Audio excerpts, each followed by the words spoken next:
Comment repérer les SOS des victimes sur pattes? La victime va utiliser des termes précis qui manifestent son impuissance à agir. Il faut, je dois, j'ai pas le choix, je suis obligé, je suis forcé de le faire.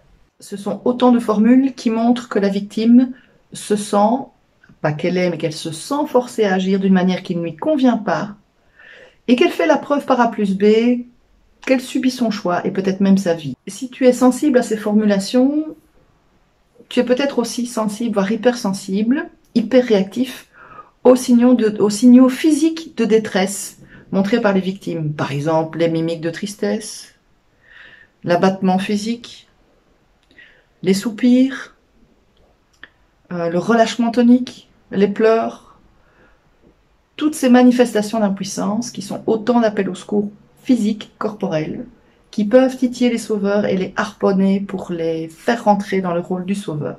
La démonstration que la victime fera de son incapacité à y arriver achèvera peut-être de te convaincre de plonger dans le rôle du sauveur avec des plaintes répétées comme « J'y arriverai jamais, je suis nulle, je suis pas capable de le faire, je suis débordée ». Bref, tout ce qui rend la réussite impossible et qui permet de se laisser prendre en charge par les autres. En fait, si on y pense, pour apprendre quelque chose, il faut le faire. Et donc, si je dis que je suis nulle et que je ne le fais pas, j'apprendrai pas à le faire. Pour lasser ses chaussures, il faut d'abord les lasser une première fois, puis une deuxième, une troisième, et ainsi de suite, jusqu'à le faire de manière performante. C'est pareil pour tout. Si je veux sortir de la position, je dis bien si je veux sortir de la position de victime, j'ai à décider ce que je veux faire et puis à trouver les moyens de rendre la chose possible plutôt qu'impossible.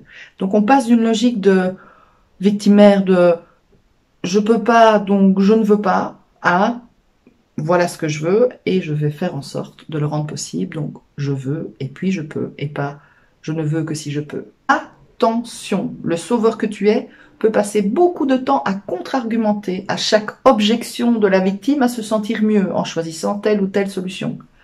C'est un cercle vicieux. Essaie d'observer le nombre de fois où quand tu proposes quelque chose pour que l'autre s'en sorte, il te répond « oui, mais », le fameux « oui, mais ». « Oui, mais je ne peux pas ». « Oui, mais c'est impossible ». « Oui, mais si je fais ça, ça n'ira pas parce que… » Et là, tu peux réaliser que pour rester victime, c'est une position, hein, pour rester en position de victime, il ne faut pas vraiment s'en sortir, il faut continuer à se plaindre et donc il faut décliner toute aide. Et donc on est dans un double message où l'autre te dit « aide-moi », ne m'aide pas. Je voudrais bien, mais je peux point. Mais au fond, ce sont les actes qui comptent. Et donc si l'autre dit, avec ses mots, qu'il souhaite ton aide, mais qu'il décline toute forme d'aide que tu lui proposes, c'est quand même les actes qui comptent. C'est ça qui va dire la vérité au fond. Il ne veut pas vraiment être aidé. Et donc, il te met toi, sauveur, dans l'impuissance dans laquelle il se met lui-même. Alors à toi de switcher. Tu testes tout ça dans ta vie, tu l'adaptes à ton style. J'attends tes retours, tes commentaires.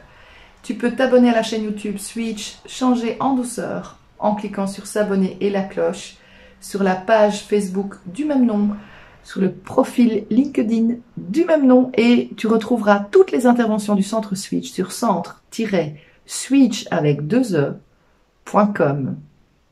À très bientôt Switcher et à toi de jouer. Ciao ciao.